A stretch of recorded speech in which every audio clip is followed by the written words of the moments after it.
Isang mapagpalang araw sa inyo, mga minamahal naming tagapakinig. Muli, ako po ang inyong kasama upang maghatid ng isang kwentong kakatok sa inyong mga puso at susubok sa inyong mga pananaw. Sabi nila, ang tadhana ay mapaglaro. Paano kung isang araw, ilagay ka nito sa isang sitwasyon kung saan ang isang desisyon ay maaaring magbago ng lahat? Sa pagitan ng matinding pangangailangan at ng dangal na ipinamana sa iyo, alin ang mas matimbang? Hindi pa man sumisikat ang araw, gising na ang diwa ni Tala Rosario. Ang malamig na hanging humahampas sa kanyang mukha ay kasama na sa kanyang pang-araw-araw na buhay, kasabay ng masangsang na amoy na kumakapit sa kanyang damit at balat.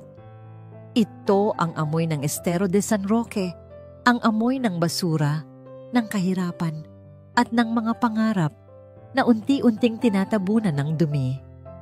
Hawak ang isang kalawanging pangalakal. Bawat dukot niya sa naglalakihang bundok ng basura ay isang panalangin.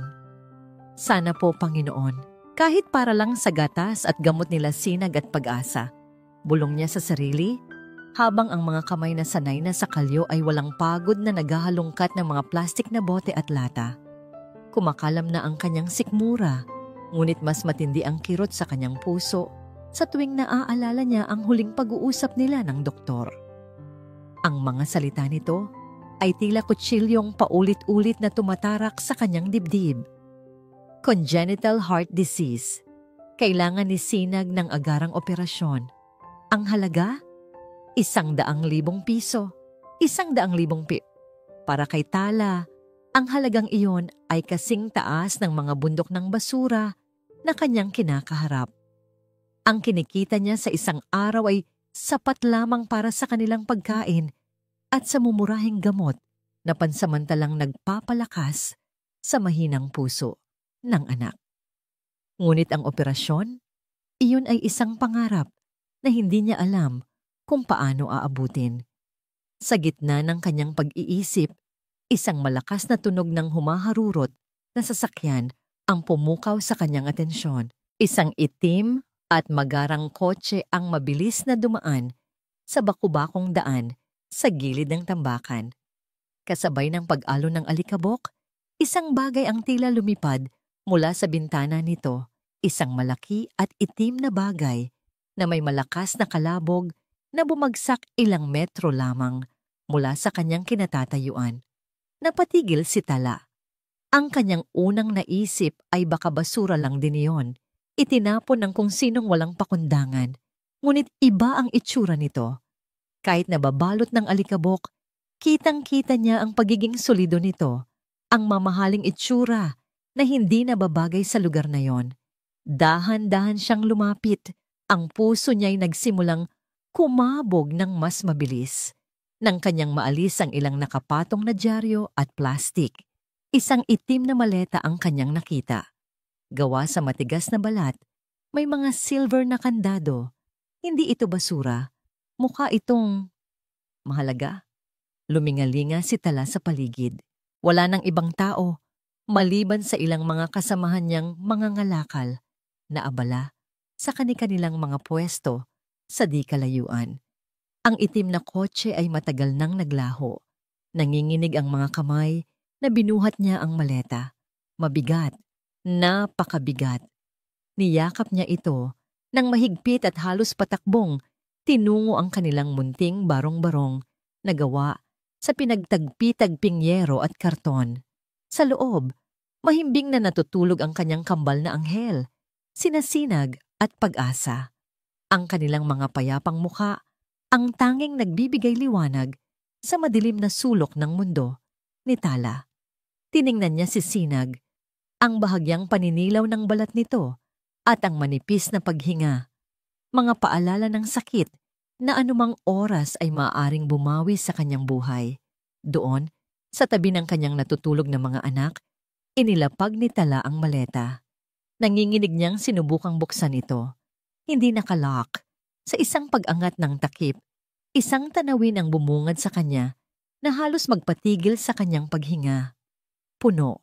Ang maleta ay puno ng mga bundle ng 1,000 pisong papel. Maayos na nakasalansan, tila mga pulang ladrilyo ng pag-asa. Sa ibabaw ng mga pera ay may ilang mga dokumento. Hindi niya ito pinansin. Ang kanyang mga mata ay nanatiling nakatutok sa perang nasa harapan niya. 7 milyong piso. Iyon ang nakasulat sa isang papel na nakapatong sa ibabaw ng lahat. 7 milyon. Napahawak si Tala sa kanyang bibig upang pigilan ang isang hikbi. Ang hangin ay tila naubos sa kanyang baga.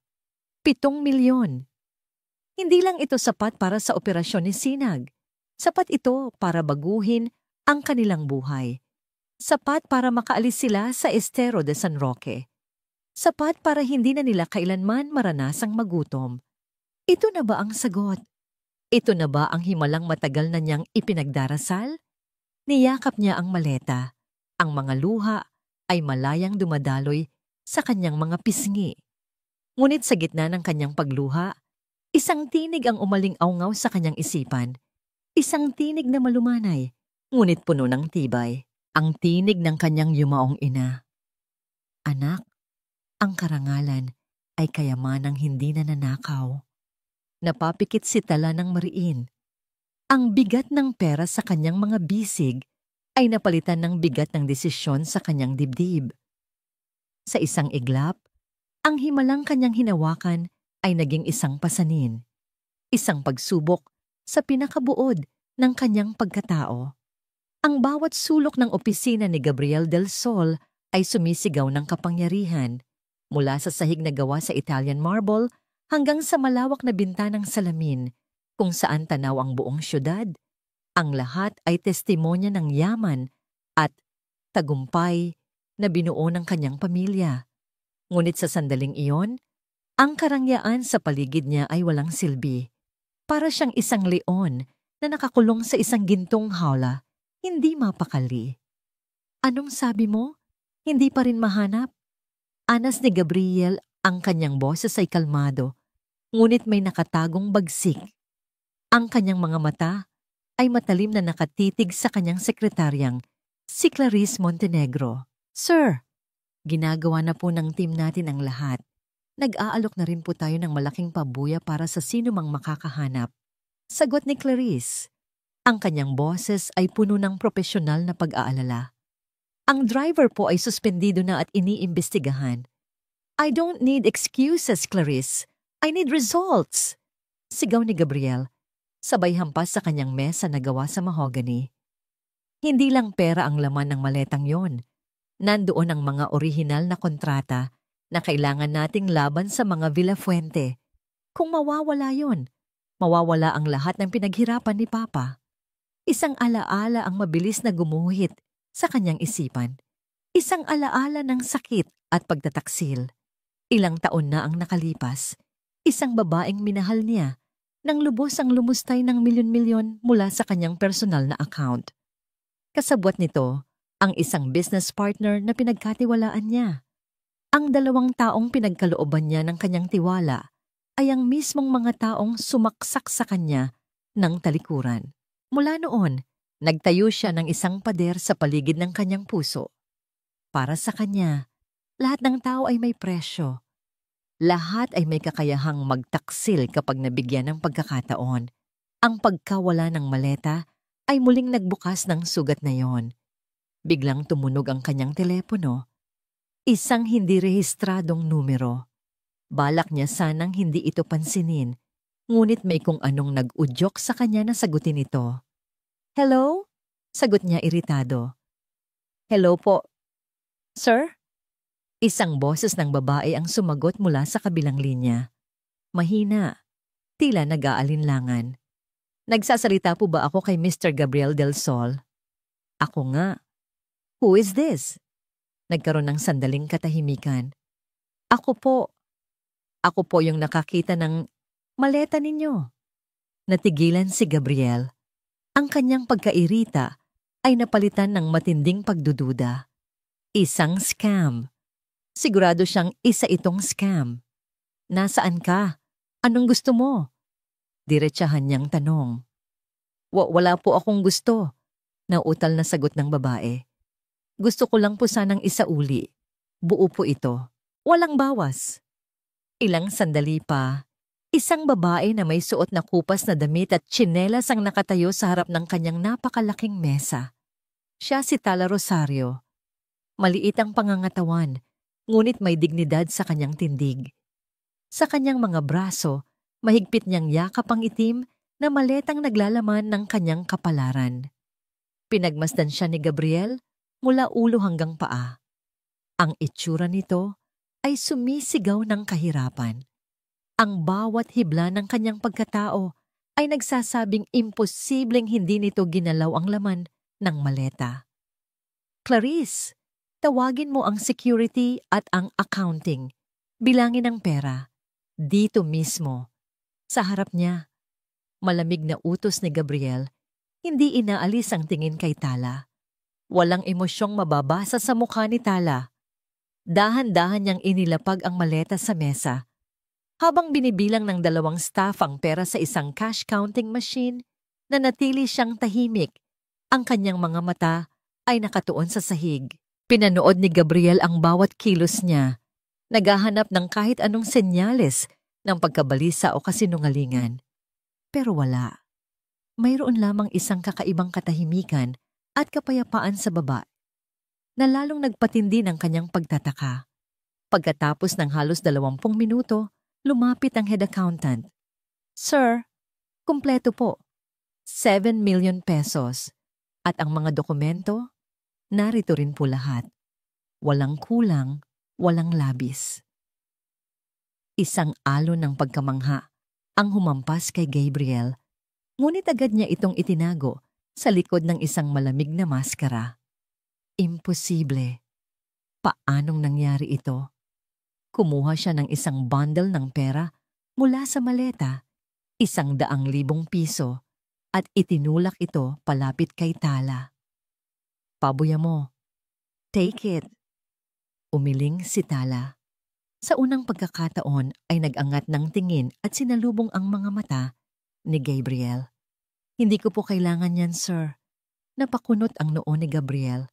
Lahat ng tao ay kailangan ng pera. Kailangan ko po ng trabaho, hindi ng limos. Mahinang sagot ni Tala, ngunit may bigat at katatagan sa kanyang boses. Kahit ano pong trabaho, sir. Marunong po akong maglinis, maglaba, mamalansya, kahit ano po. Tatanggapin ko, basta't marangal na trabaho.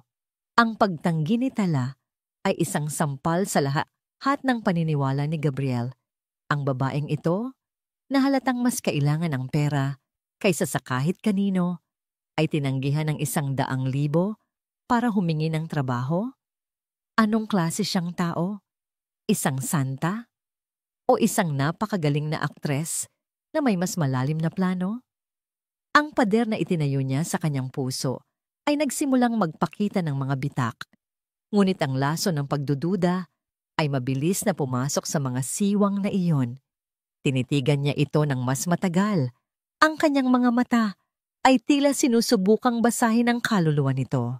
Ang pagiging inosente ba sa mga matang iyon ay totoo o isang pagkukunwari lamang?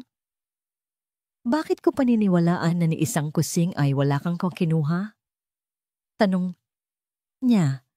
Ang kanyang boses ay malamig at puno ng pagsubok. Hindi natinag si Tala sa matalim na titig ni Gabriel.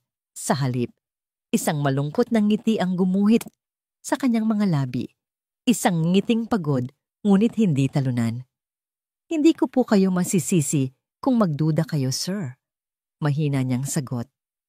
Pero mas mahalaga po sa akin ang ituturo ko sa mga anak ko kaysa sa kahit anong halaga ng pera. At iyon po ay ang mabuhay ng may dangal. Ang mga salitang iyon ay tumama kay Gabriel ng may kakaibang bigat. Dangal. Isang salitang madalas niyang maririnig sa mundo ng negosyo, ngunit bihirang makita sa tunay na gawa. Sa isang iglap, isang desisyon ang nabuo sa kanyang isipan. Isang desisyong hindi niya lubos na maintindihan. Ito ba ay dahil sa pagkakonsensya? O dahil sa isang matinding kuryosidad na malaman kung sino talaga ang babaeng nasa harapan niya? Bukas, magsimula ka bukas sa Villa del Sol, sabi niya, bago pa man niya mapigilan ang sarili. Magtanong ka sa guard. Alam na nila ang gagawin. Doon ka na rin titira. Isang kislap ng hindi makapaniwalang pasasalamat ang gumuhit sa mga mata ni Tala. Yumuko siya ng bahagya. Maraming salamat po, sir. Hindi po kayo magsisisi. Kinabukasan, tila isang panaginip ang lahat para kay Tala. Ang Villa del Sol ay hindi isang bahay, isa itong palasyo. Nakatayo ito sa isang malawak na lupain na napapaligiran ng matataas na pader at isang hardin na mas malawak pa sa buong eskinita nila sa Estero de San Roque. Nang pagbuksan siya ng malaking gate na bakal, pakiramdam niya ay pumasok siya sa ibang mundo. Ikaw si Tala? Tanong ng isang babaeng nasa edad 40, ang mayordoma ng mansyon. Ako si Manang Lulit. Halika, ituturo ko sa iyo ang magiging silid mo at ang mga unang gagawin. Ang silid na ibinigay sa kanya ay maliit kumpara sa ibang mga kwarto sa mansyon, ngunit para kay Tala, ito na ang pinakamarangyang lugar na natulugan niya sa buong buhay niya. May sarili itong kama na malambot at isang bintanang may tanawin ng hardin. Mas malinis at mas maayos pa ito kaysa sa kanilang buong barong-barong. Sa kanyang unang araw, abala si Tala sa paglilinis ng malawak na sala. Habang nagpupunas siya ng isang mamahaling florera, isang boses ang bumasag sa katahimikan. So, ikaw pala ang bagong basurera na pinulot ni Sir Gabriel, wika ni Clarice, na bigla na lang sumulpot sa kanyang likuran. Nakapamewang ito, nakataas ang isang kilay, at tinitingnan siya mula ulo hanggang paa na may halong pagkasuklam. Magandang araw po, ma'am. Magalang na bati ni Tala. Hindi ko alam kung anong salamangka ang ginawa mo kay Sir Gabriel. Patuloy ni Clarice. Ang bawat salita ay may bahid ng lason, pero gusto ko lang maging malinaw sa'yo. Ako ang personal secretary niya. Ako ang pinagkakatiwalaan niya. Isang maling galaw mo lang, sisiguraduhin kong babalik ka sa pinanggalingan mong mabahong lugar. Hindi sumagot si Tala. Ipinagpatuloy na lamang niya ang kanyang paglilinis, ngunit ang mga salita ni Clarice ay nag-iwan ng kirot sa kanyang dibdib. Alam niyang hindi magiging madali ang buhay niya rito. Lumipas ang mga araw. Ginawa ni Tala ang lahat para patunayan na karapat-dapat siya sa tiwalang ibinigay sa kanya. Malinis ang kanyang gawa, masipag, at higit sa lahat, tapat. Ngunit sa tuwing magkakasalubong sila ni Gabriel, nananatili itong malamig at malayo. Pinagmamasdan siya nito mula sa malayo na para bang isa siyang palaisipan na hindi nito malutas. Isang gabi, habang nag-iisa sa kanyang silid, hindi napigilan ni Tala na tawagan ang kanyang mga anak na pansamantalang iniwan niya sa isang mabait na kapitbahay. Mama? Masayang sigaw ni Pag-asa sa kabilang linya. Safia, kailan ka po uuwi? Miss ka na po namin ni Ate Sinag. Napangiti si Tala, ngunit kasabay nito ang pagtulo ng kanyang mga luha. Miss na rin kayo ni Mama, anak. Konting tiis na lang, ha? Nag-iipon lang si Mama para sa operasyon ni Ate at para mabilhan ko kayo ng magandang bahay. Mahal na mahal ko kayo. Mahal ka rin po namin, Mama. Hindi nila alam. Sa labas lamang ng bahagyang nakabukas na pinto ng kanyang silid, nakatayo si Gabriel. Uuwi na sana siya sa kanyang kwarto nang marinig niya ang boses ni Tala. Narinig niya ang bawat salita, ang pangungulila, ang pangako, ang dalisay na pagmamahal ng isang ina para sa kanyang mga anak. Sa unang pagkakataon, mula noong araw na yon sa opisina, isang kakaibang emosyon ang gumapang sa puso ni Gabriel. Hindi ito pagdududa o pagtataka. Ito ay paghanga. Isang maliit na bitak ang muling nabuksan sa pader na matagal na niyang itinayo. Kinabukasan, habang naglilinis si Tala sa library, hindi niya sinasadyang mabunggo ang isang maliit na mesa. Isang mamahaling antigong florera na nakapatong dito ang gumewang at may malakas na kalabog na nahulog sa sahig, nabasag sa libu-libong piraso. Nanlaki ang mga mata ni Tala sa takot. Nanginginig siyang pinulot ang mga piraso nito, hindi alam ang gagawin. Anong nangyari dito? Pumasok si Clarice. Ang kanyang muka ay nagpapakita ng hindi maitagong galak sa ilalim ng pagkukunwaring galit. Ito na ang pagkakataong hinihintay niya. Sakto namang bumaba si Gabriel mula sa kanyang silid na akit ng ingay. "Sir!" Agad na salubong ni Clarice. "Tingnan niyo po ang ginawa niya. Binasag niya ang paboritong vase ni Ma'am Elena." Ang tinutukoy ay ang yumaong ina ni Gabriel. Tumingin si Clarice kay Gabriel. Ang kanyang mga mata ay puno ng pag-asa.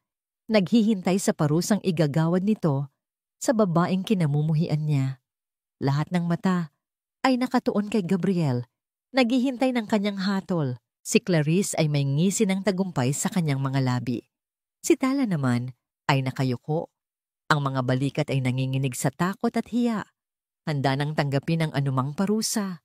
Ngunit hindi galit ang unang nakita sa mukha ni Gabriel. Sa halip, isang malamig na kalkulasyon. Tiningnan niya ang mga basag na piraso sa sahig. Pagkatapos ay ang nanginginig na si Tala. At sa huli, ang tila sobrang sabik na si Clarcy. Manang lulit, pakicheck ng CCTV footage sa library. Mahinahon, ngunit may awtoridad na utos ni Gabriel. Ang nangiti sa labi ni Clarice ay bahagyang naglaho, napalitan ng isang mabilis na kislap ng kaba. "Sir, pero kitang-kita naman po na I want to see exactly how it happened." Putol ni Gabriel. Ang kanyang mga mata ay hindi umaalis kay Clarice. Ilang minuto lamang ang lumipas at bumalik si Manang Lolit. Hawak ang isang tablet. Ipinakita nito ang footage. Nakita nila si Tala na nagpupunas. Ang kanyang paggalaw ay maingat. Ngunit bago pa man niya nabunggo ang mesa, ipinakita ng camera si Clarice na dumaan sa likuran ng mesa ilang minuto bago iyon. At bahagyang nasagi ito. Sapat lamang para bahagya itong mawala sa balanse. Naghihintay na lang ng isang maliit na tulak para mahulog ang plorera. Hindi ito direktang ebidensya, ngunit sapat na para magtanim ng duda sa isip ni Gabriel. "It was an accident," deklara ni Gabriel. Tinitigan ng mariin si Clarice. "But from now on, I want you to focus on your work at my office. Huwag ka nang masyadong mag-aksaya ng oras dito sa mansyon. Understood?" Ang mga salita ay isang malinaw na babala. Napalunok si Clarice. Ang kanyang mukha ay namula-ino sa pinaghalong galit at kahihiyan. "Yes, sir." Nilinis ni Tala ang mga bubog nang walang imik. Ngunit sa kanyang puso ay may isang maliit na binhi ng pasasalamat na sumibol para sa pagiging paatas ng kanyang amo. Nang gabing iyon, sa katahimikan ng malawak na kusina, naghahanda si Tala ng isang basong gatas para sa sarili bago matulog. Sa pagod at malalim na pag-iisip, hindi niya namalayan ang init ng kaserola na kanyang nahawakan. "Aray!" Mahina niyang daing at agad na nabitawan ang kaserola. Isang mapulang marka ang mabilis na lumitaw sa kanyang palad. Anong nangyari? Isang boses ang nagpatindig ng kanyang balahibo. Paglingon niya, nakita niya si Gabriel, nakatayo sa may pintuan ng kusina, nakasuot lamang ng puting t-shirt at pajama pants. Mukhang kukuha rin ito ng maiinom. Bago pa man makasagot si Tala, mabilis na lumapit si Gabriel. Nakita niya ang namumulang balat sa kamay nito. Walang sabi-sabing hinawakan niya ang kamay ni Tala at dinala ito sa ilalim ng malamig na tubig mula sa gripo. Natigilan si Tala. Ito ang unang pagkakataon na nagdikit ang kanilang mga balat. Ang kanyang kamay, na magaspang dahil sa maraming taon ng pagtratrabaho, ay nasa loob ng malambot ngunit matatag na pagkakahawak ni Gabriel. Ang lamig ng tubig ay hindi sapat para pawiin ang init na biglang gumapang sa kanyang buong katawan. Para kay Gabriel, Ang sandaling iyon ay isang revelasyon. Ang babaeng palagi niyang tinitingnan bilang isang misteryo ay bigla na lang naging isang taong totoo, isang taong nasasaktan. Naramdaman niya ang panginginig ng kamay nito sa loob ng kanyang palad. Nakita niya ang pagkagulat at hiya sa mga mata nito. At sa isang iglap, isang damdaming matagal na niyang ibinaon ang lumitaw. Ang pagnanais na maging isang tagapagtanggol. Agad siyang bumitaw. Tila napaso rin. Tumalikod siya at kumuha ng first aid kit. Tahimik niyang nilagyan ng gamot at benda ang kamay ni Tala. Walang nagsasalita sa kanila. Ngunit ang katahimikan ay puno ng mga salitang hindi nila masabi. Mag-iingat ka sa susunod, sabi na lang ni Gabriel bago mabilis na umalis, dala ang isang basong tubig at iniwan si Tala na tulala. At ang puso ay kumakabog ng malakas. Ngunit ang maliit na sandaling iyon ng pagiging malapit ay hindi nakaligtas sa mga mata ni Clarice na nasaksihan ng lahat mula sa di kalayuan. Ang nakita niya ay nagpatindi lamang ng apoy ng selos at galit sa kanyang puso. Kailangan niyang gumawa ng paraan at kailangan niyang gawin ito ng mabilis. Kinabukasan, sa opisina, sinadya ni Clarice na pumasok sa kwarto ni Gabriel habang ito ay abala sa mga papeles. Sir, pasensya na po sa abala. Simula niya, ang kanyang boses ay puno ng pekeng pag-aalala. Ayoko po sanang makialam pero napapansin ko po kasi si Tala. Lagi po siyang may kausap sa telepono, pabulong-bulong at lilingalinga na parang may itinatago. Baka po, nagre-report siya sa kung kanino. Ang mga salita ni Clarice ay parang lason na dahan-dahang kumalat sa isipan ni Gabriel.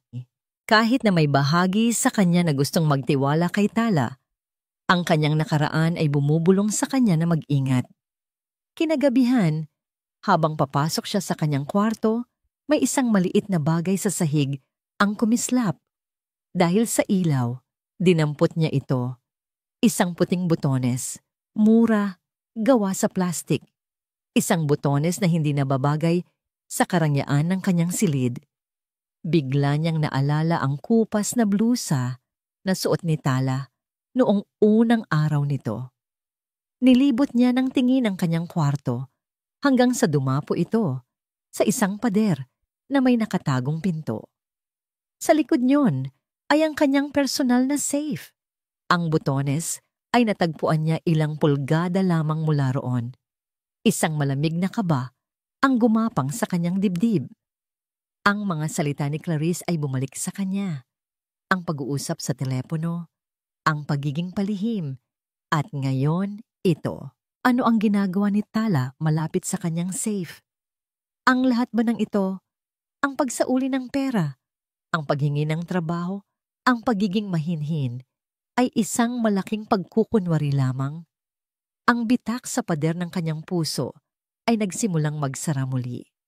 Kinabukasan, nakita niya si Tala na nagdidilig ng mga halaman sa hardin. Nilapitan niya ito, ang kanyang muka ay walang emosyon. Tumigil si Tala sa kanyang ginagawa, nagulat sa biglaang presensya nito. Kalmado, ngunit may bigat sa bawat salita. Biglang nagtanong si Gabriel. Sino ang madalas mong kausap sa telepono, Tala? Ang tanong ni Gabriel ay tila isang malakas na sampal kay Tala. Sandali siyang natigilan. Ang hawak na pandilig ay nanginginig. Bakit ito tinatanong ng kanyang amo? May nagawa ba siyang mali? Ang mga anak ko po, sir. Mahina niyang sagot, habang dahan-dahang nag-angat ng tingin. Sinasinag at pag-asa po. Tinitingnan ko lang po kung kumusta na sila. Sa mga mata ni Tala, walang bahid ng kasinungalingan, tanging pag-aalala ng isang ina. Nakita ni Gabriel ang pagod at ang pangungulila sa mga iyon. Ang sagot nito ay simple at direkta. Walang paligoy-ligoy na lalong nagpagulo sa kanyang isipan. Ang butones, ang safe, ang mga salita ni Clarice. Alin ang totoo? Isang ideya ang biglang pumasok sa isip ni Gabriel. Isang paraan upang subukan hindi lang si Tala, kundi pati na rin ang sarili niyang nararamdaman. Kung ganoon, sabi niya, sinisikap na panatilihing walang emosyon ang kanyang boses. Dalhin mo sila dito sa Sabado para hindi ka na rin mag-alala. Ang mga mata ni Tala ay nanlaki sa gulat na sinundan ng isang hindi maitagong kagalakan. Di talaga po, sir? Pwede po. Tumango lang si Gabriel at mabilis na tumalikod bago pa man niya maipakita ang nangiting biglang sumilay sa kanyang mga labi.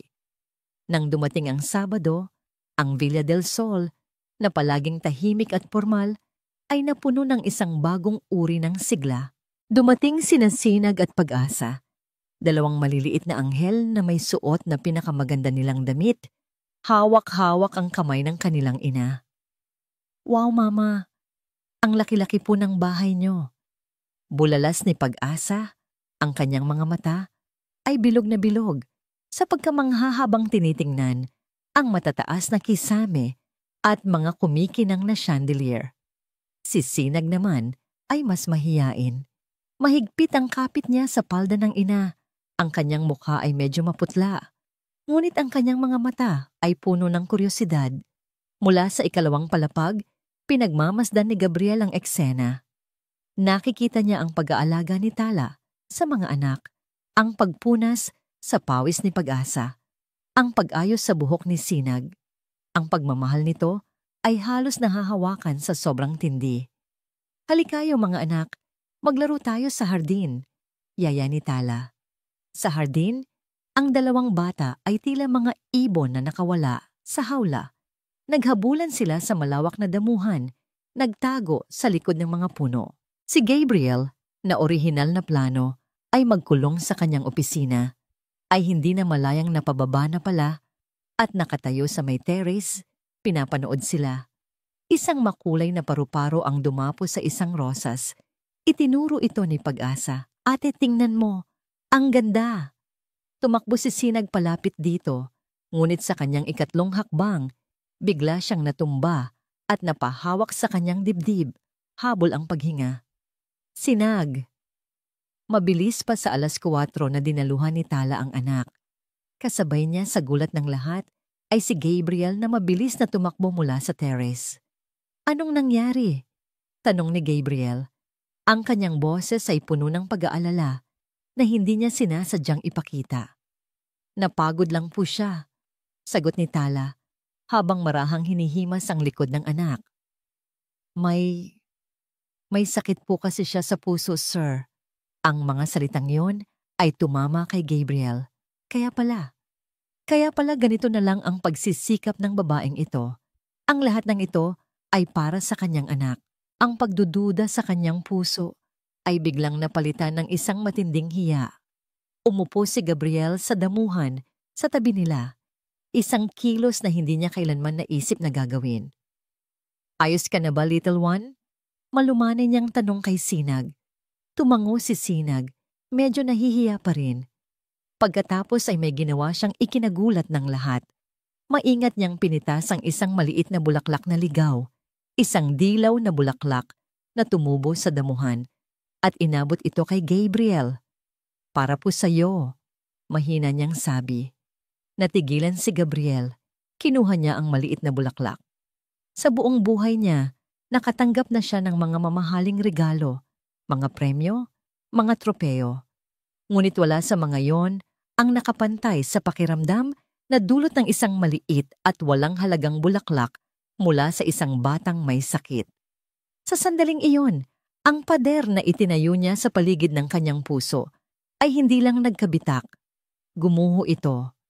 Mula sa bintana ng library, nasasaksihan ni Clarice ang lahat. Nakita niya ang pagtakbo ni Gabriel. Nakita niya ang pag-upo nito sa damuhan. Nakita niya ang pagtanggap nito sa bulaklak.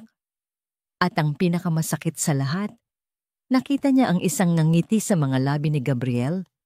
Isang ngiting totoo. Isang ngiting hindi niya kailanman nakita na ibinigay nito kanino man, lalo na sa kanya. Isang maitim na ulap ng galit at selos ang bumalot sa puso ni Clarice. Ang babaeng iyon, ang basurerang iyon. Hindi lang siya isang banta sa kanyang posisyon. Isa na siyang banta sa kanyang mga pangarap. Hindi niya ito palalampasin. Samantala, sa hardin, ang tensyon sa pagitan ni Tala at Gabriel ay napalitan ng isang magaan na katahimikan. Magkakasama silang nagmeryenda sa ilalim ng isang puno. Sa unang pagkakataon, nakita ni Tala ang isang Gabriel na hindi amo. Isang Gabriel na marunong ngumiti. Isang Gabriel na marunong makipaglaro sa mga bata. Naramdaman niyang ligtas. Naramdaman niyang may pag-asa. Ngunit ang panandaliang kaligayahang iyon ay biglang naputol nang tumunog ang telepono ni Tala. Si Manang Lolit ang nag-abot nito sa kakanya. "Hello, Doc," sagot ni Tala. Habang nakikinig, ang ngiti sa kanyang mga labi ay unti-unting naglaho. Ang kanyang muka ay namutla at ang kanyang mga mata ay napuno ng takot. "Ano po? Pero akala ko po." Nang ibaba niya ang telepono, ang kanyang mga kamay ay nanginginig. Napatingin siya kay Gabriel. Ang kanyang mga mata ay nagsusumamo. Sisinag po," sabi ng doktor. Humikbi siya. Lumala po ang kondisyon niya. Kailangan na po siyang maoperahan sa lalong madaling panahon. Ang bigat ng mundo ay muling bumagsak sa mga balikat ni Tala. Ang halaga ng operasyon, ang kawalan ng pera. Ang panandaliang pag-asang kanyang naramdaman ay biglang naglaho na para bang isang panaginip na binulabog ng isang malupit na katotohanan. Gumuho siya sa damuhan, yakap-yakap ang kanyang anak, ang kanyang puso ay puno ng desperasyon. Ang mga sumunod na araw ay naging isang impyerno para kay Tala. Ang bawat pagpatak ng orasan ay tila isang martilyong pumupukpok sa kanyang dibdib. Isang paalala na nauubos na ang oras ng kanyang anak. Ilang beses niyang binalak na kausapin si Gabriel para humingi ng tulong, isang pautang, isang cash advance.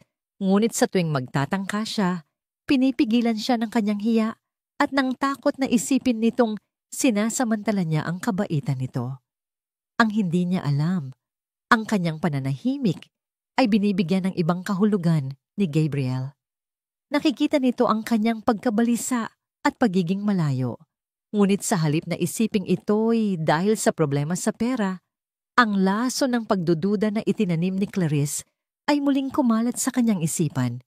Iniisip ni Gabriel na baka may ibang problema si Tala. Isang sikretong hindi nito masabi. Isang sikretong maaaring may kinalaman sa butones na nakita niya malapit sa kanyang safe. Samantala, si Clarice ay nasa gitna ng pagbubuo ng kanyang pinakamasamang plano. Nakikita niya ang unti-unting paglalapit ni Gabriel at Tala. At alam niyang kailangan na niyang kumilos. Ang kanyang layunin, hindi lang tanggalin si Tala sa mansyon, kundi wasakin ito nang walang anumang duda sa isip ni Gabriel. Isang hapon, habang si Gabriel ay nasa isang mahalagang meeting sa labas, at si Tala ay abala sa paglilinis sa kabilang bahagi ng mansyon, sinimulan ni Clarice ang kanyang plano. Maingat siyang pumasok sa master's bedroom, isang lugar na bihirang pasukin ng kahit sino maliban kay Gabriel.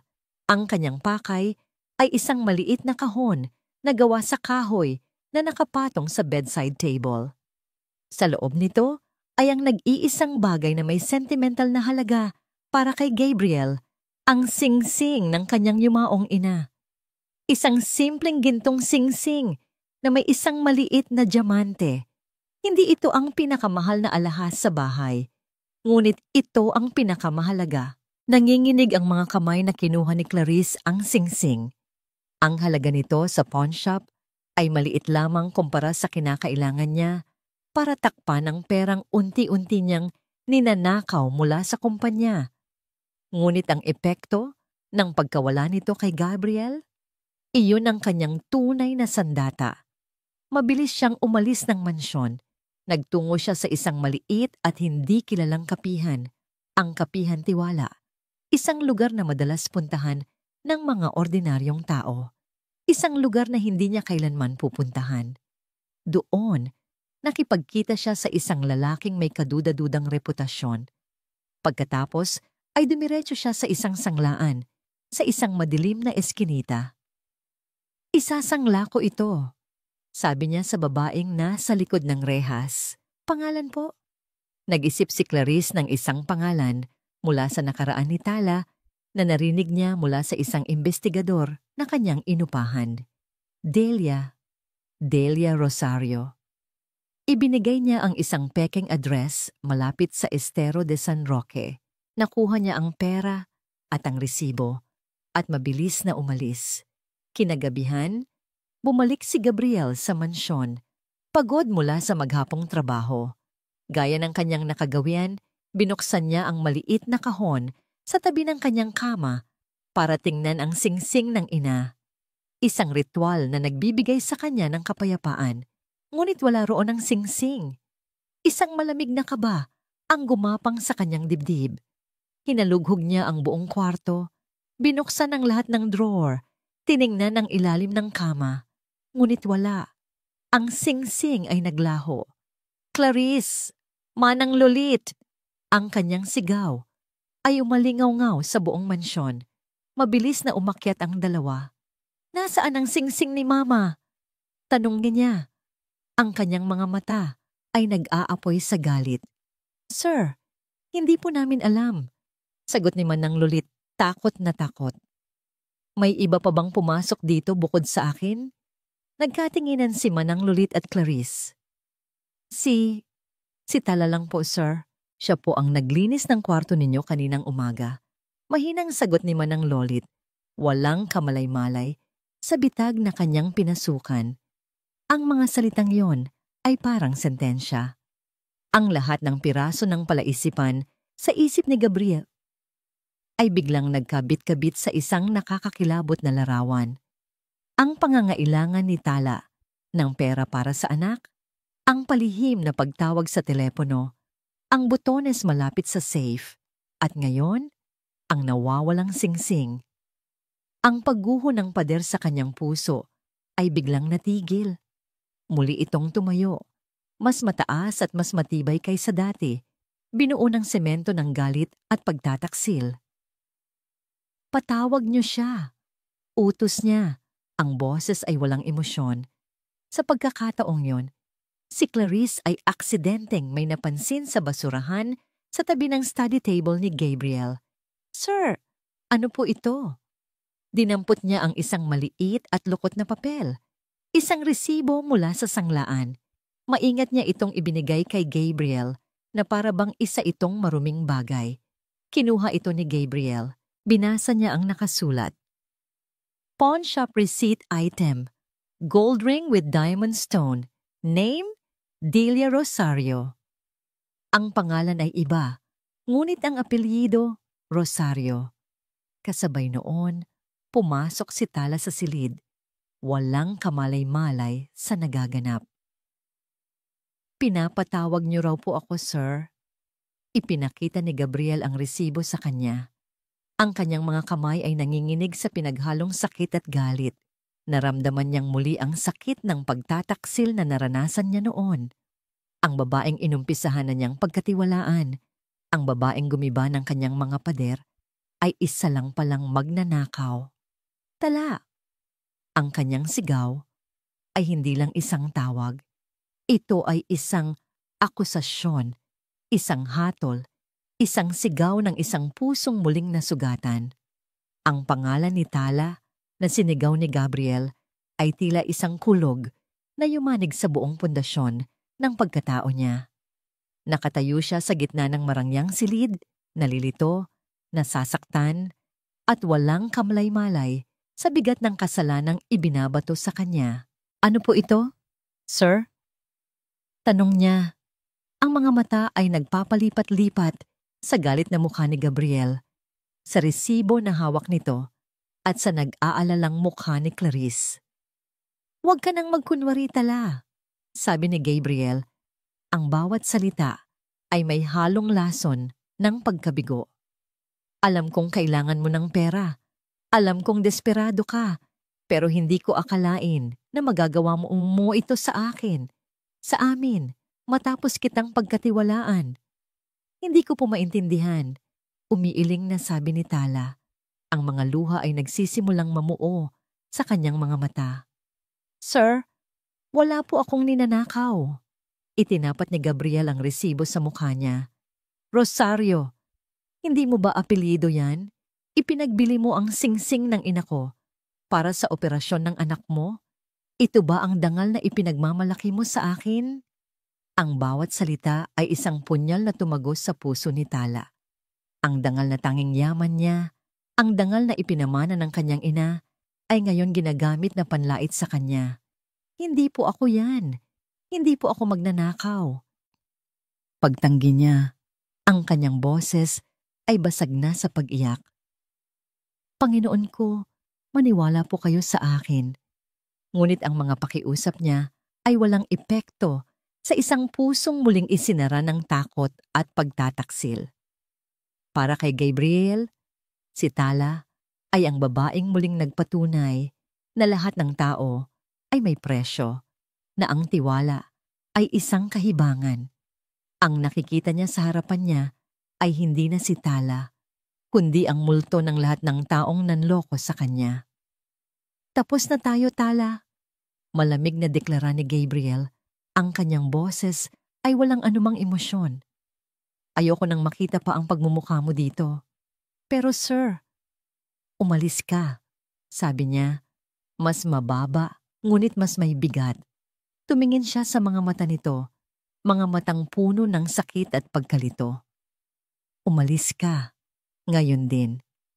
Ang mga salitang yon, ang huling pako sa kanyang ataul. Walang anumang salita ang makakapagpabago sa isip nito. Walang anumang pag-iyak ang makakatunaw sa yelo na bumalot na muli sa puso ni Gabriel del Sol. Tumalikod si Tala. Bawat hakbang palayo ay tila 1 milya ang bigat. Hindi na niya pinunasan ang kanyang mga luha. Hinayaan na lang niya itong dumaloy, kasabay ng pagguho ng lahat ng pangarap na sandali niyang inakalang posible. Habang naglalakad siya palabas ng malaking pinto ng mansyon, nagsimulang pumatak ang ulan. Unay mahina, hanggang sa lumakas, na tila nakikidalamhati sa kanyang biglaang pagbabalik sa madilim na mundo. Ngunit ang hindi alam ni Gabriel, ang tunay na simula ng lahat ng ito ay hindi nangyari sa kanyang silid. Nagsimula ito sa isang madilim na eskinita. Ilang linggo na ang nakalipas, bago pa man natagpuan ni Tala ang maleta. Nakatayo si Clarice Montenegro sa ilalim ng isang pundidong ilaw. Ang kanyang mamahaling damit ay tila hindi nababagay sa maruming paligid. Sa kanyang harapan ay isang lalaking payat na may peklat sa kilay, si Rico. Sigurado ka bang kaya mo to? Tanong ni Clarice. Ang kanyang boses ay kasing lamig ng simoy ng hangin sa eskinita. Oo naman ma'am, mayabang na sagot ni Rico. Snatching lang yan. Maniwala ka sa akin, pagkatapos nito, ikaw ang magiging bida sa amo mo. Inabot ni Clarice ang isang sobrang puno ng pera at isang maliit na GPS tracker. Nasa loob ng briefcase niya. I-activate mo to kapag nakuha mo na. Itatapon mo ang briefcase sa isang basurahan sa may kanto ng Aurora Boulevard. Ako na ang bahalang makakita nito. Simple lang, Rico. Walang sabit. Ang plano ay perpekto sa isip ni Clarice. Lilikha siya ng isang krisis at siya rin ang magiging solusyon. Patutunayan niya kay Gabriel na siya lang ang maaasahan nito, na siya lang ang karapat-dapat sa kanyang tiwala at pag-ibig. Kinabukasan, isinagawa ni Rico ang plano. Mabilis niyang naagaw ang maleta mula sa driver ni Gabriel, ngunit hindi niya inaasahan ang bilis ng responde ng mga security sa lugar. Isang police patrol car na nagkataong malapit ay humabol sa kanya. Natataranta, lumiko si Rico sa isang kalsadang hindi niya kabisado. Sa kanyang likuran, naririnig niya ang papalapit na sirena. Pawis na pawis, ang kanyang puso ay kumakabog sa takot. Kailangan niyang mawala ang ebidensya. Sa kanyang pagtakbo, isang malaking garbage truck ang mabagal na umaandar sa kanyang harapan. Walang pag-iisip. Sa gitna ng kanyang pagpapanik, ibinato niya ang mabigat na maleta sa likod ng truck, kasama ng iba pang mga basura, bago siya mabilis na nagtago sa isang madilim na looban. Ang plano ni Clarice ay nasira ng isang hindi inaasahang pangyayari na nagdala sa maleta ng 7 milyong pangarap sa paanan ng isang babaeng nagngangalang Tala. Mula sa bintana ng library, pinanood ni Clarice ang papalayong anyo ni Tala. Basang-basa sa ulan, isang maliit at talunang figura sa gitna ng malawak na hardin. Isang masama at matagumpay na ngiti ang dahan-dahang gumuhit sa kanyang mga labi. Ang lahat ay bumalik sa ayos. Ang balakid ay naalis na. Humigop siya mula sa kanyang tasa ng tsaa. Ang init nito ay nagbibigay ginhawa sa kanyang kalamigan. Game over, basurera, bulong niya sa sarili, habang ang ulan sa labas ay patuloy na bumubuhos, na para bang hinuhugasan ang lahat ng bakas ng inosenteng babaeng minsang nangarap sa loob ng mansyon. Ang bawat patak ng ulan na tumatama sa katawan ni Tala ay kasing lamig ng pagtrato sa kanya ni Gabriel. Habang naglalakad siya pabalik sa Estero de San Roque, ang putik na kumakapit sa kanyang mga paa ay tila isang paalala na doon lang talaga siya nababagay, sa lugar kung saan ang lahat ay itinapon na at walang halaga, na wala na ang lahat, ang trabaho, ang pag-asa para sa operasyon ni Sinag, ang panandaliang pangarap na makatakas sa kahirap, at ang pinakamasakit sa lahat, ang dangal na buong buhay niyang iningatan ay naiyurakan at pinagdudahan. Pagdating niya sa kanilang barong-barong, isang tanawin ang lalong dumurog sa kanyang puso. Nakadungaw sa maliit na siwang ng pinto sina Sinag at Pag-asa, ang kanilang mga mata ay puno ng pag-asa na sa pagbabalik niya ay may dala siyang magandang balita. Mama! Sabay nilang sigaw at tumakbo para salubungin siya ng yakap. Niyakap niya ang kanyang mga anak ng napakahigpit, sinisikap na itago ang kanyang mga hikbi sa kanilang mga buhok. Ngunit naramdaman nila ang panginginig ng kanyang mga balikat. Mama, bakit po kayo umiiyak? Tanong ni Pag-asa. Hindi makasagot si Tala. Paano niya sasabihin sa kanila na ang pangarap na ipinangako niya ay gumuho na? Paano niya ipapaliwanag na ang kanilang ina, na palaging nagsasabi sa kanilang maging matapat, ay pinaratangang isang magnanakaw? Sa loob ng kanilang munting tahanan, umupo si Tala sa isang sulok, yakap-yakap ang kanyang mga tuhod. Ang ulan sa labas ay sumasabay sa agos ng luha sa kanyang mga mata. Pakiramdam niya, lahat ng pinto ay nagsara na. Wala nang pag-asa. Wala nang matatakbuhan. Ang sakit sa dibdib ni Sinag ay tila sakit na rin sa kanyang dibdib. Isang sakit na unti-unting pumapatay sa kanyang kaluluwa. Samantala, sa isang mamahaling kondominium, hindi rin mapakali si Clarice. Matagumpay niyang napaalis si Tala, ngunit may isang sinurid na hindi pa napuputol. Si Rico. Simula nang pumalpak ang plano sa maleta, ilang beses na siyang tinawagan nito para humingi pa ng pera. Isang banta. Isang pabigat na kailangan niyang alisin. Habang nabubuhay si Rico, nabubuhay rin ang sikreto niya. Kinuha ni Clarice ang kanyang burner phone. Kailangan kong tapusin ang isang problema, sabi niya sa kausap sa kabilang linya. Sa Estero de San Roque, kilala mo ba si Rico? Yung may peklat sa kilay? Gusto kong bigyan siya ng leksyon. Isang leksyon na hindi na niya makakalimutan. Hindi alam ni Clarice na si Rico, sa kanyang galit at pagkabigo, ay nagpa siya ng gumawa ng sariling hakbang. Kung hindi siya babayaran ni Clarice, marahil ang amo nitong si Gabriel del Sol ay handang magbayad para sa katotohanan. Kinagabihan, humina na ang ulan, ngunit ang lamig ay nanatili. Sa loob ng barong-barong, pinatulog na ni Tala ang kanyang mga anak. Magkatabi ang mga ito sa isang manipis na banig. Ang kanilang mga hininga ay payapa. Walang kamalay-malay, Sa bagyong nagwawala sa puso ng kanilang ina, bigla, isang sigaw ang gumising sa natutulog na komunidad. Sunog! Sunog! Mabilis na napabangon si Tala. Isang nakakapasong init at isang makapal na itim na usok ang mabilis na gumapang papasok sa kanilang barong-barong. Mula sa siwang ng dingding, nakita niya ang isang nakakatakot na kulay kahel na liwanag. Ang apoy ay mabilis na kumakalat sa mga kabahayang gawa sa magaang materyales. Ang Estero de San Roque ay naging isang nag-aapoy na impyerno. Nagpanik si Tala. Pag-asa! Sinag! Gising! Mabilis niyang ginising ang mga anak. Nag-iiyakan ang mga ito sa takot. Hinawakan niya ang kanilang mga kamay. Dali mga anak! Kailangan nating makalabas. Ang mga tao ay nagkakagulo sa labas, nagsisigawan, nagtutulakan. Bawat isa ay sinusubukang iligtas ang kanilang mga sarili at ang kanilang mga pamilya.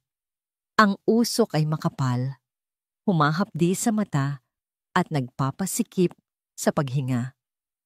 Hawak-hawak ni Tala ang kanyang mga anak, sinusuong ang kaguluhan. Malapit na sila sa labasan ng eskinita nang biglang bumitaw sa pagkakahawak niya si Sinag. Ate!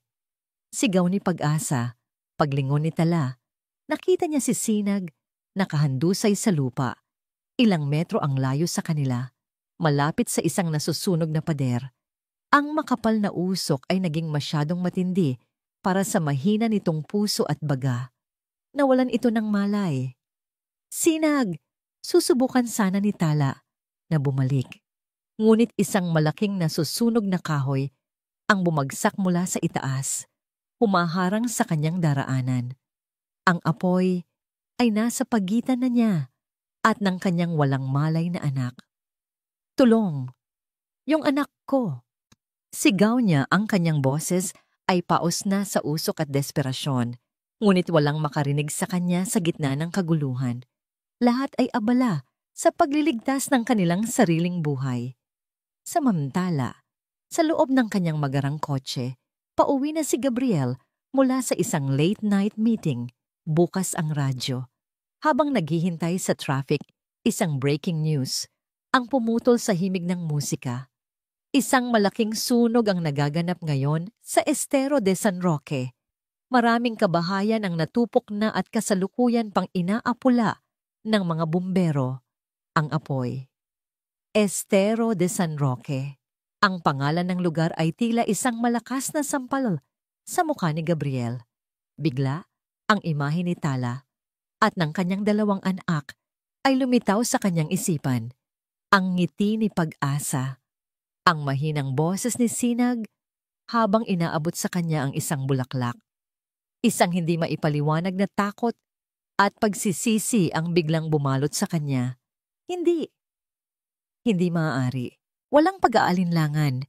Kinabig niya ang manibela, humarurot paalis sa traffic, at tinahakang daan patungo sa nag-aapoy na impyerno. Ang hangin ay puno ng amoy, ng nasusunog na plastik at kahoy. Ang bawat paghinga ay isang pakikipaglaban. Para kay Tala, ang mundo ay naging isang maliit na espasyo ng apoy, usok, at nakabibinging sigawan. Ang tanging nakikita niya ay ang kanyang anak na si Sinag na nakahandusay sa kabila ng naglalagablab na harang. Sinag! Anak, gumising ka! Sigaw niya. Ang kanyang lalamunan ay tila pinupunit. Sinubukan niyang humanap ng ibang daan, ngunit ang apoy ay mabilis na kumakalat. Tinutupok ang lahat ng nasa landas nito. Ang init ay nakakapasong at ang Pag-asa ay unti-unti nang nagiging abo. Sa gitna ng kaguluhang iyon, isang pamilyar na itim na kotse ang humarurot at biglang huminto sa gilid ng kalsada malapit sa police line. Mula rito ay bumaba si Gabriel del Sol. Ang kanyang mamahaling suit ay agad na nabalot ng abo at alikabok. Sir, bawal pong pumasok. Delikado! Sigaw ng isang bumbero. Ngunit hindi siya narinig ni Gabriel. Ang kanyang mga mata ay nakatuon lamang sa nag-aapoy na komunidad. Ang kanyang isipan ay sinasalakay ng mga tanong. Nasaan si Tala? Ligtas ba ang mga bata? Ang bigat ng pagsisisi ay tila isang malaking batong nakadagan sa kanyang dibdib. Kung may mangyaring masama sa kanila, hindi niya mapapatawad ang kanyang sarili. Tala! Sigaw niya. Ang kanyang boses ay halos hindi marinig sa gitna ng ingay. Walang pag-aalinlangan, binaliwala niya ang mga babala at tumakbo papasok sa nag-aapoy na eskinita. Ang init ay mas matindi kaysa sa kanyang inaasahan, ngunit hindi nito napigilan ang kanyang pag-usad. Ang takot na nararamdaman niya para sa pamilya ni Tala ay mas matindi kaysa sa takot niya para sa sariling kaligtasan. Tulong! Narinig niya ang isang desperadong sigaw. Sinundan niya ang boses na yon at doon, sa gitna ng naglalagablab na apoy, nakita niya si Tala. Nakaluhod ito sa putikan, umiiyak, habang pilit na tinatawag ang pangalan ng anak na nasa kabilang panig ng apoy. Tala! Napalingon si Tala. Sa isang iglap, sa gitna ng impyerno, nakita niya ang isang anyo na hindi niya inaasahang makita. Si Gabriel. Si Sinag! Sigaw ni Tala, itinuturo ang anak. Naiwan po siya sa loob. Tiningnan ni Gabriel ang sitwasyon.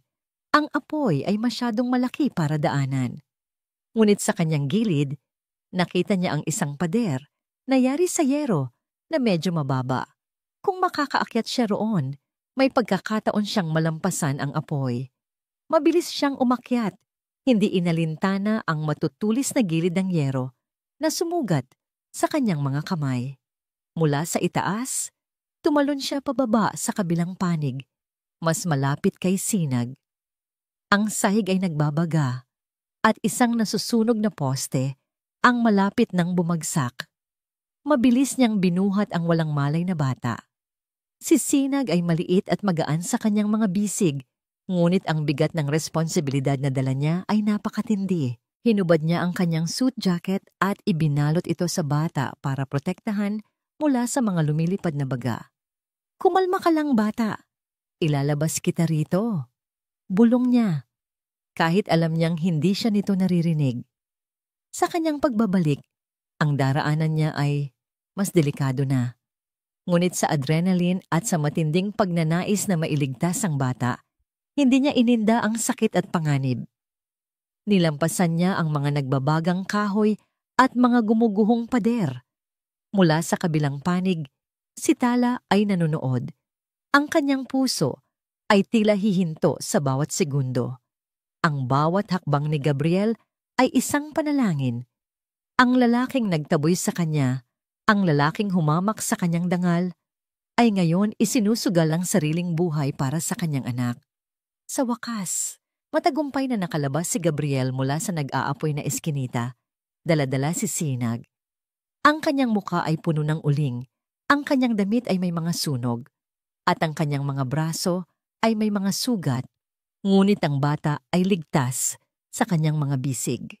Dahan-dahan siyang lumuhod at maingat na inilapag si Sinag sa mga braso ng naghihintay na si Tala.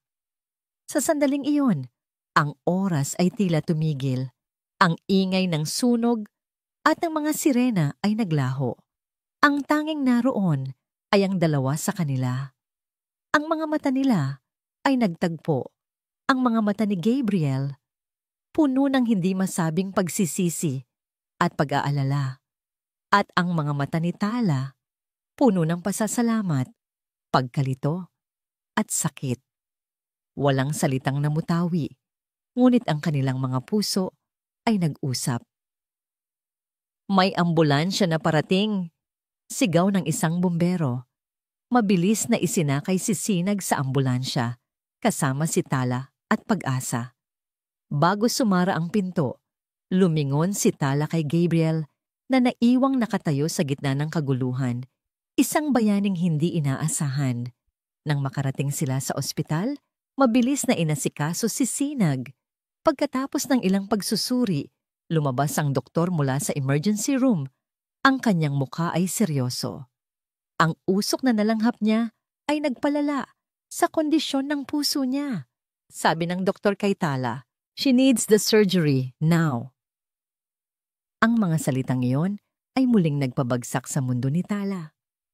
Pero Doc, ang bayad? Bago pa man niya matapos ang kanyang sasabihin, isang boses ang sumagot mula sa kanyang likuran. "Ako na ang bahala sa lahat." Nilingon niya. Nakatayo roon si Gabriel. Malinis na ngayon ngunit bakas pa rin sa muka ang pagod. "Bayaran mo ang lahat ng kailangan," sabi ni Gabriel sa staff ng ospital. "Huwag ninyong alalahanin ang gastos. Ang importante ay mailigtas ang bata." Nakatitig lamang si Tala sa kanya. Ang kanyang isipan ay gulong-gulo. Bakit? Bakit niya ginagawa ito matapos ang lahat? Ang puting pader ng ospital ay tila isang blankong canvas kung saan ipinipinta ang lahat ng takot ni Tala. Bawat minuto na lumilipas habang si Sinag ay nasa loob ng operating room ay isang walang hanggang paghihintay. Nakaupo siya sa isang malamig na upuan sa labas, yakap-yakap si Pag-asa na nakatulog na sa kanyang kandungan. Sa di kalayuan, nakatayo si Gabriel, nakasandal sa pader. Ang kanyang mga kamay, na ngayon ay may benda na, ay nakasara ng mahigpit. Pinagmamasdan niya si Tala. Ang kanyang munting anyo na nanginginig sa bawat pagdaan ng nurse. Ang kanyang mukha na basang-basa sa mga luhang tahimik na dumadaloy. Ang bawat hikbi ni Tala ay isang dagitab ng kuryenteng dumadaloy sa kanyang ugat. Isang paalala ng kanyang malaking pagkakamali. Hinusgahan niya ito. Itinaboy. At ngayon, isinusugal nito ang buhay para sa anak na muntik na niyang ipahamak. Ang katahimikan sa pagitan nila ay mas mabigat pa kaysa sa kahit anong sigaw. Ito ay puno ng mga salitang hindi masabi. Mga salita ng pasasalamat mula kay Tala na nahahaluan ng sakit at mga salita ng pagsisisi mula kay Gabriel na hindi niya alam kung paano sisimulan. Biglang nag-vibrate ang telepono ni Gabriel. Isang tawag mula sa kanyang head of security. "Sir," sabi ng boses sa kabilang linya, may halong pagmamadali. "Mayroon po kaming sitwasyon. May isang lalaki po ritong nagpakilalang si Rico. Sugatan po siya. Galing daw po sa sunog sa estero. May gusto raw po siyang sabihin sa inyo tungkol sa sunog at tungkol kay Ma'am Clarice." Ang pangalan ni Clarice ay tumama kay Gabriel na parang kidlat. Biglang nagkaroon ng saysay ang lahat. Ang sunog ay hindi aksidente. "Huwag ninyong paalisin. Papunta na ako." Malamig na sabi ni Gabriel at ibinaba ang tawag. Nilapitan niya si Tala. "Kailangan ko lang umalis sandali," sabi niya. Ang kanyang boses ay nagbago. Matigas at puno ng isang malamig na determinasyon. "May kailangan lang akong ayusin. Babalik ako." Hindi na niya hinintay ang sagot ni Tala. Mabilis siyang umalis. Dala ang isang bagong misyon. Ang hanapin ang katotohanan. Pagdating niya sa kanyang opisina, naghihintay na sa conference room ang kanyang security team. Kasama ang isang lalaking sugatan at marungis ang itsura. Si Rico, sa isang sulok, nakatayo rin ang 2 pulis. "Ikaw si Rico?" tanong ni Gabriel. Tumango ang lalaki. "Sinunog niya ang bahay ko, sir. Tinangka niya akong patayin." "Sino?" "Si Clarice, ang sekretarya ninyo," sabi ni Rico. Ang kanyang boses ay puno ng galit at takot. "Inutusan niya akong nakawin ang maleta ninyo noon, pero pumalpak. At ngayon, dahil alam kong siya ang nasa likod ng lahat, tinangka niya akong patahimikin." Isang recorder ang inilapag ng head of security sa mesa. "Nakarecord po lahat ng sinabi niya, sir." "Good," sabi ni Gabriel. "Tawagan niyo si Clarice. Sabihin niyo, may emergency meeting. Dito, ngayon na." Ilang sandali pa, pumasok si Clarice sa conference room. Ang kanyang mukha ay puno ng profesional na pag-aalala. "Sir, anong pong emergency?" Natigil siya sa pagsasalita nang makita niya si Rico na nakaupo sa silya, nakatingin sa kanya ng may pagbabanta. Ang kulay sa kanyang muka ay biglang nawala. Napatingin siya sa mga pulis at pagkatapos ay kay Gabriel na nakatayo na tila isang hukom na handa nang ibigay ang kanyang sentensya. Rico, anong ginagawa mo rito? Nauutal niyang tanong. Hindi ka pa ba tapos magkunwari, Clarice? Malamig na tanong ni Gabriel. Sir, hindi ko po kilala ang lalaking yan. Isa siyang sinungaling.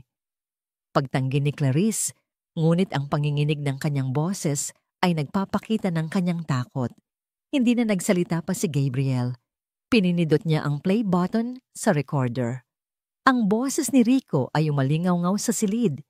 Isinasalaysay ang lahat. Ang plano sa pagnakaw ng maleta.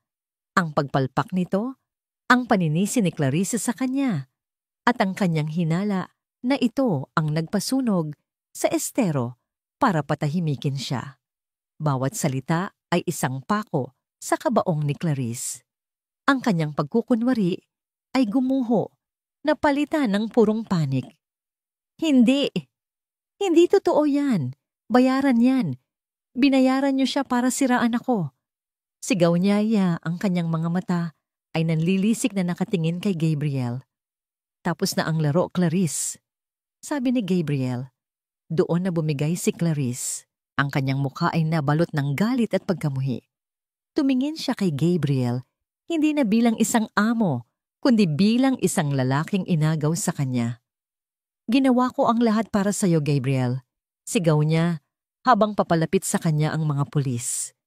Ako ang laging nasa tabi mo. Ako ang nakakaintindi sa'yo. Pero lahat ng yon, binaliwala mo para sa isang basurera. Ipinosas ng mga pulis ang kanyang mga kamay. Habang hinihila siya palabas, huling beses siyang lumingon kay Gabriel, ang kanyang magandang mukha ay nabalot ng kapangitan ng inggit. Mamahalin mo rin sana ako, kung hindi dahil sa basurerang yon. Nang maisara ang pinto, isang nakabibinging katahimikan ang naiwan. Ang katotohanan ay lumabas na, ngunit wala itong dalang ginhawa. Tanging isang mapait na lasa ng katotohanan. Mabilis na bumalik si Gabriel sa ospital. Pagdating niya, nakita niya si Tala, nakatayo sa labas ng operating room, kausap ang doktor. Ang pinto ng operating room ay bumukas. Lumabas ang isang surgeon, tinatanggal ang kanyang maskara. Isang pagod, ngunit matagumpay na ngiti ang nasa kanyang mga labi. The operation was a success, anunsyo ng doktor. Stable na ang anak ninyo. Nailigtas natin siya. Isang malakas na hikbi ng pasasalamat at ginhawa ang kumawala. Mula kay Tala, napaluhod siya sa sahig. Ang kanyang mga kamay ay nagpapasalamat sa langit. Tumayo si Gabriel sa di kalayuan. Pinagmamasdan siya. Ang hustisya ay naibigay na. Ang isang buhay ay nailigtas. Ngunit habang nakatingin siya kay Tala, alam niyang ang pinakamahirap na laban ay hindi pa nagsisimula. Ang paghingi ng kapatawaran sa isang pusong winasak niya dahil sa kasinungalingan.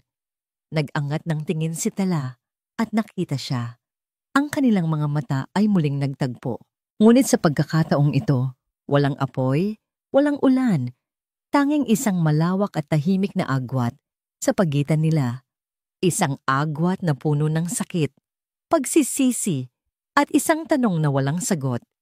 Paano sila magsisimulang muli? Lumipas ang 3 buwan.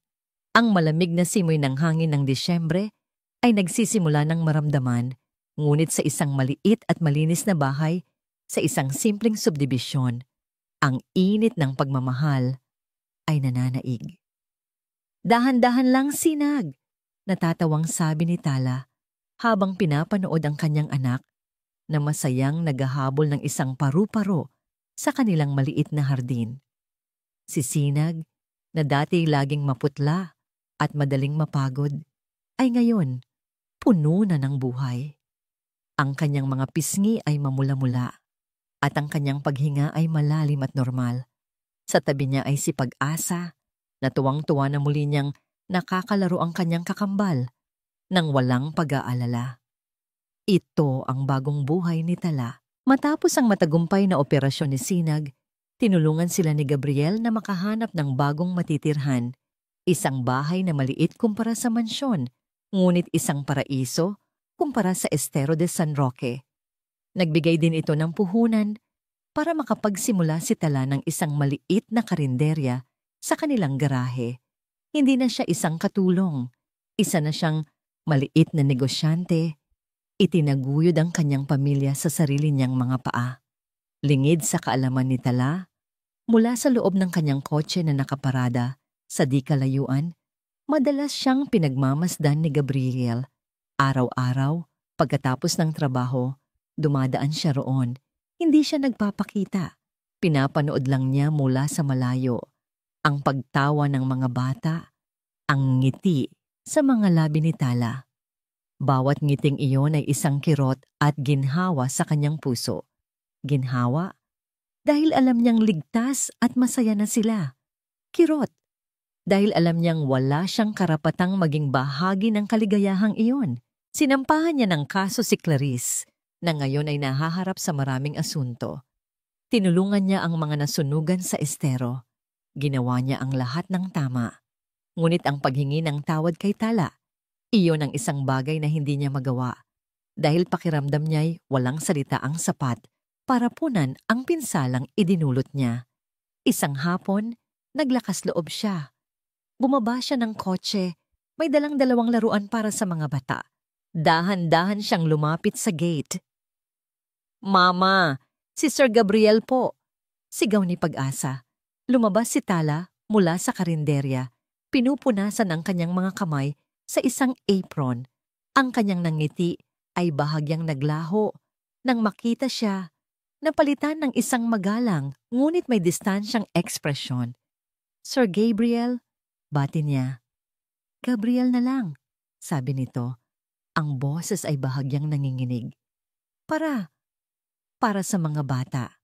Inabot niya ang mga laruan. Tinanggap ito ni Tala. "Salamat po. Pasok po muna kayo."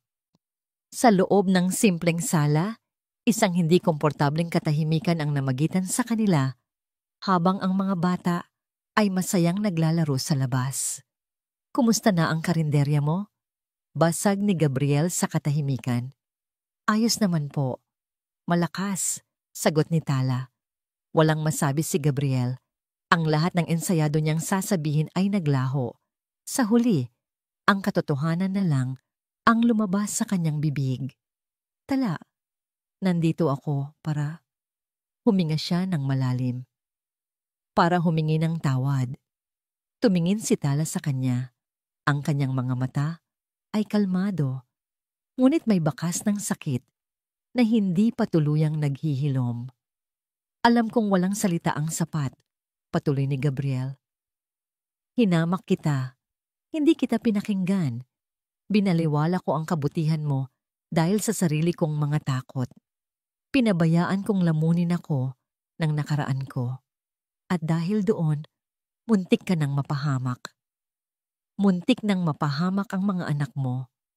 Patawarin mo ako, Tala. Patawarin mo ako sa hindi pagtitiwala sa'yo." Hindi nagsalita si Tala. Sa halip, tumayo siya at nagtimpla ng kape. Inilapag niya ang isang tasa sa harapan ni Gabriel. "Alam niyo po, Sir, Gabriel," simula niya.